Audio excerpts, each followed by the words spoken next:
Okay, so the task force for the TCU Promise is a group that I and the Faculty Senate Executive Committee appointed this past summer to explore, revisit, and try to come up with some resolution, real satisfactory resolution to the changes in the medical benefits for the retirees.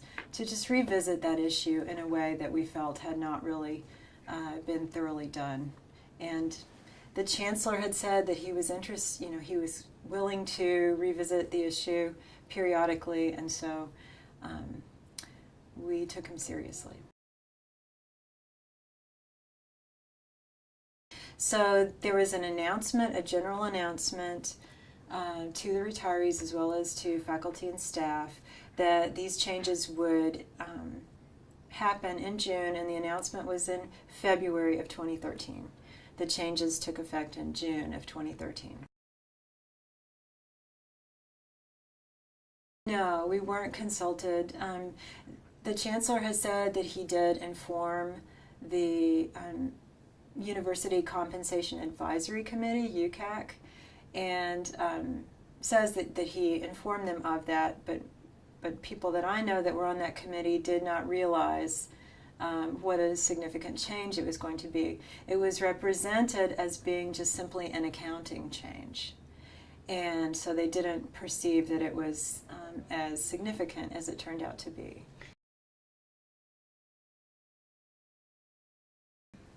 The changes are, it's pretty complex, and it's in that report. So the changes are basically that the people who retired and qualified based on their years of service and their age at retirement, who retired participating still in the university's health care plan, would continue to be covered under that plan. And it is a self-insuring plan, so we use Blue Cross Blue Shield, but basically TCU is the source of paying for, the costs of health care in terms of prescriptions and in terms of hospitalization and things like that. So that was very expensive, and the concern, and this apparently was a long-term concern for certain elements on the board, certain elements in the administration, was that the liability was growing at a very rapid pace because of how expensive healthcare is. And so they changed the healthcare benefits for the retirees from being, you're on the university plan, to we will give you the same amount that we were contributing to pay for your plan. So the university would pay a certain amount, the retirees and everyone, I pay for my health care to a certain extent, but it's subsidized by TCU. and that they would continue, the university would continue to pay that. It was $202.72, and then the retirees could use that to buy their own insurance in an insurance exchange selected by the university. So the problem is that the main problem is that, they have Medicare, and then they have this supplement to buy their insurance. The problem has to do with particularly prescription drug benefits, because Medicare D is kind of a mess.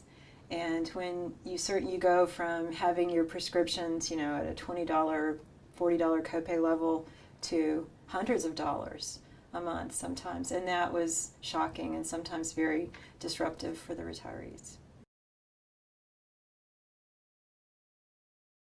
The liability, and this was not, it wasn't really discussed on a what's it costing us per year kind of basis in that initial explanation. I've seen some reports from HR that say it was up to several $1,000,000, and I cannot remember the number. I'll have to look back in the report.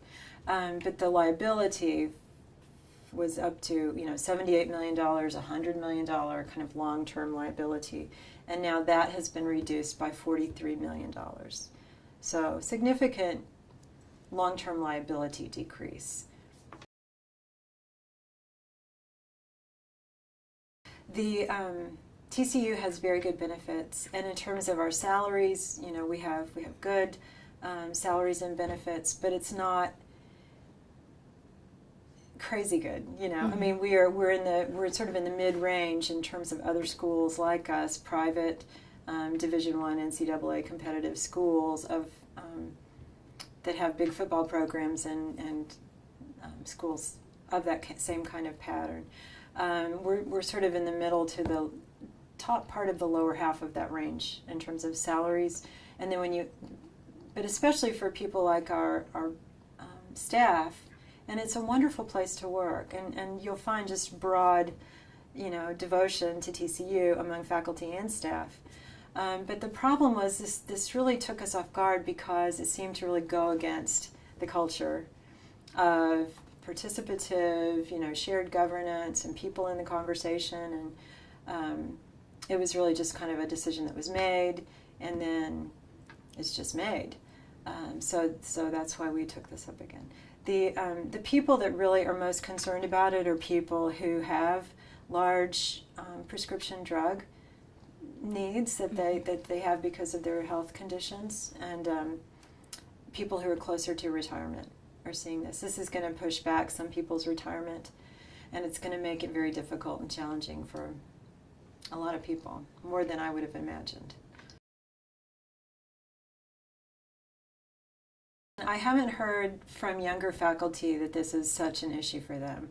When you're a young faculty person or a young staff person, you're just not really thinking about, especially if you're healthy. Now, if there are some health concerns, and TCU is generous in terms of other universities who have changed their retirement plans. They have covered not only the retiree but also the spouse and dependent children, disabled children, or children that continue to need and live with their families. But so the younger faculty, I don't think, are taking it quite as seriously just because it's so far away for them. But the people who are in their 50s and 60s and nearing retirement are seeing it as a little bit harsher kind of a situation. The task force recognizes that costs are significant. The task force recognizes that the university has needs to be very good financial managers of our resources. Tuition continues to be such a driver here, and that's so expensive for the families of our students, and we recognize that. The task force just thinks that this issue needs to be revisited in a more participative way by the stakeholders, in conversation, in dialogue with the administration, and that while we recognize that changes may be necessary, we would just like to revisit it. It's a very dynamic environment right now with the question of what is the Supreme Court going to do with Obamacare, with the Affordable Care Act, and what's going to happen. Insurance is very fluid and kind of uncertain, in an uncertain situation right now. So we would just like to, recognizing that, we would like to revisit it, again, with more input from stakeholders. We would like for it to just be revisited. We know we can't just directly go back to the way it was, because there are a lot of costs involved now, and the structure is going to be really difficult to just completely undo.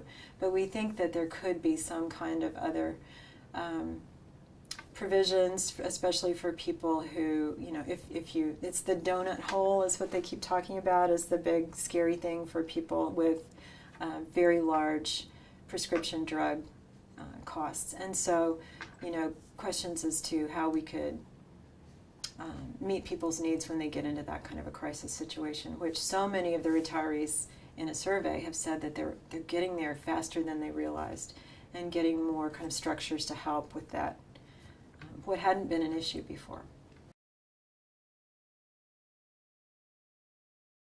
They should just know that we take very seriously in the Faculty Senate that our role is representing faculty interests and being a strong voice for the concerns of current and former faculty, as well as just the broader community, the large community of staff, current and retired. And we have been met with great courtesy by the administration, and that's been really heartening for me, that everyone has spoken to us and has answered our requests for information. I think we've had some good bridge building dialogues. But again, to make this, to do it the TCU culture way, to talk about this in a very frank, maybe not very, there's no magical thinking here, but to talk about it with the stakeholders, as I've said, and see if we can come to a joint decision rather than more of a top-down, this is the way it's going to be kind of decision.